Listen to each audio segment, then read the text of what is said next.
Tonight, we drift back.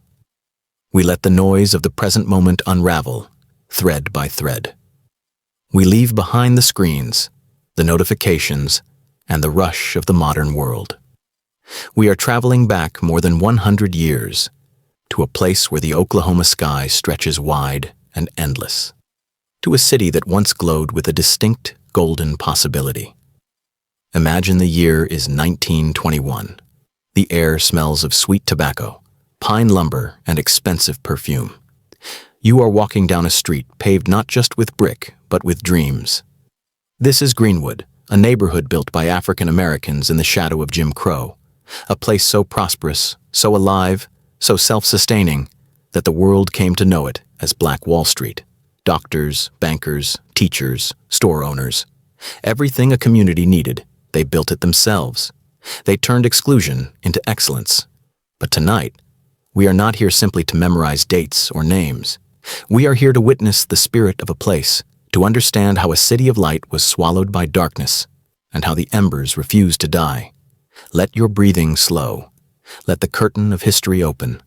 Our story begins with the rise. To understand the tragedy, we must first understand the triumph. Greenwood was not just a neighborhood, it was a marvel. In the early 1900s, while much of America was segregated by law and suffocated by restriction, Greenwood thrived on possibility. It began with a man named O.W. Gurley, a wealthy landowner who purchased 40 acres in Tulsa with one vision: to create a haven for Black progress. And that haven grew. Picture Greenwood Avenue on a Saturday afternoon, the sun warm on your face. To your left, the Stratford Hotel, the largest Black-owned hotel in the United States. Crystal chandeliers, polished floors, a dining hall alive with business and family reunions. To your right, the Dreamland Theater, 750 seats, people lining up in their finest clothes, even on a weekday. There were libraries where children read books written by their own people. 2 newspapers, the Tulsa Star and the Oklahoma Sun, printing truth-white papers, refused to print. Surgeons like Dr. A.C. Jackson, hailed by the Mayo brothers as the most capable Black surgeon in America. This was a place of black brick and red sandstone, luxury cars parked on every block. $1 spent in Greenwood stayed in Greenwood for almost a year before leaving the community. It was an ecosystem of success, a declaration that said, "We do not need your permission to thrive." But across the railroad tracks, white Tulsa watched, and as Greenwood rose higher, resentment grew deeper. Not just racism, jealousy, a wound waiting for a spark, and hatred is patient. It waits. The spark came on May 30th, 1921, Memorial Day weekend. Dick Rowland, a 19-year-old Black shoeshiner, entered the Drexel building to use the top-floor restroom, the only one available to Black people. In the elevator was Sarah Page, a 17-year-old white elevator operator. What happened next is lost to time. Most historians agree Rowland likely tripped entering the uneven elevator floor. He grabbed whatever he could to steady himself, maybe her arm, maybe her shoulder. Sarah Page screamed. The doors opened. Rowland ran, not out of guilt but out of survival instinct. Police investigated. Sarah Page did not press charges. They concluded no assault occurred. But the truth was too slow. Rumor moved faster. By the time the story hit the street, it had mutated. He grabbed her. He attacked her. He assaulted her.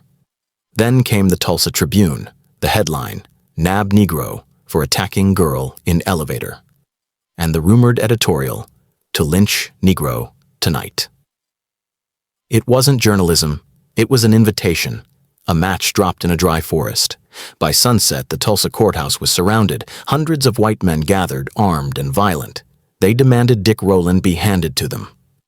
Inside, the sheriff barricaded the top floor and disabled the elevator. Word reached Greenwood.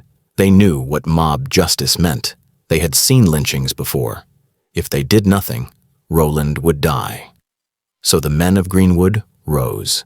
Many were World War I veterans, disciplined, trained, and unafraid. They marched to the courthouse to offer protection. The sheriff refused, but the white mob saw them. The sight of armed Black men defending their rights shattered the fragile psyche of the crowd. The veterans returned later that night. 75 of them, standing against nearly 2,000. Two groups, face to face. Streets silent. A white man approached a black veteran. He demanded the gun. The veteran refused. A struggle. A single gunshot. And the world split open. Gunfire erupted. Forces collided. Glass shattered. Greenwood stood in the crosshairs. This was not a riot. This was an invasion, armed, sanctioned, and merciless. Families awoke to bullets ripping through windows, mothers grabbing children, fathers outnumbered but determined, grocery stores looted, tailor shops with gold-trimmed suits burned, people dragged into the streets. Dr. A.C. Jackson surrendered with his hands raised. He was executed on the spot. The police did not stop it. Many joined it. The National Guard arrived, but instead of disarming the mob, they rounded up black residents and marched them to detention centers. Men, women, children, treated like prisoners of war. Greenwood was burning. Its people were being captured. June 1st, 1921. Dawn. A whistle blew, a signal. Thousands of white rioters stormed Greenwood. Machine guns mounted on hilltops fired into the streets below. Then came the airplanes. Witnesses saw private planes flying low overhead. Some swore they dropped burning turpentine balls and explosives. Whether or not they dropped bombs, they unleashed psychological terror. Smoke filled the morning sky. Ash drifted like black snow. By noon, Greenwood was gone. 35 city blocks destroyed. Over 1,200 homes burned. Hospitals, libraries, hotels, reduced to twisted metal and brick. 10,000 people left homeless. Official reports claimed only a few dozen deaths. Survivors knew better. Up to 300 murdered, many dumped in unmarked graves or rivers. The city looked like a war zone. But this was Tulsa, and the enemy was their neighbor. History counts bodies, but truth lives in voices. Olivia Hooker, 6 years old, hid under her family's table as white men broke in. She watched them smash her sister's piano with an axe and pour oil on her grandmother's bed. She lived to 103, never forgetting the sound of destruction. Buck Colbert Franklin, a lawyer, wrote a 10-page account days later. He described the planes, circling, dipping low, something like hail falling on the roof. George Monroe, age 5, hid under a bed. A looter stepped on his finger. He didn't scream. Silence meant survival. He remembered the curtains burning as they fled. These were not just buildings lost. They were heirlooms, photos, Bibles, generational security, burned in a night. After the smoke faded, the silence began. For decades, Tulsa buried the truth. Newspapers cut articles out of their archives with razor blades. Police records vanished. No funerals, no memorials. Bodies hidden in mass graves. Schools never taught it. Parents whispered it behind closed doors. White Tulsa called it a riot, blaming both sides, a lie to mask a massacre. Generations walked over burial grounds without knowing. Survivors were told to forget, but trauma clings to the bones of a community. The City of Light was forced into darkness. But history waits, and the earth eventually speaks. Nearly 80 years later, the silence cracked. Researchers reopened the archives. Survivors, now elderly, testified. They spoke of planes, fires, families torn apart. Archaeologists searched Oaklawn Cemetery for the mass graves elders spoke of. And they found them. Coffins, bones, proof. A city erased overnight began returning piece by piece, not in buildings, but in truth. Today, a highway cuts through what was once Greenwood, a scar of deliberate planning. But the community rebuilds. Monuments now stand where homes burned. The Greenwood Rising Museum tells the full story. Names are carved into stone so they can never be erased again.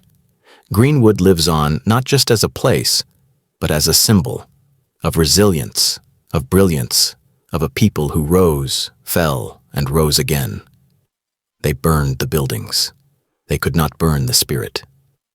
Tonight, we walked through smoke and silence. We witnessed the worst of humanity and the strongest of it. History is not what happened. It's what we choose to carry forward. Greenwood's memory is a warning and a guide. The past is heavy, but its lesson is pure. Rest now. Good night.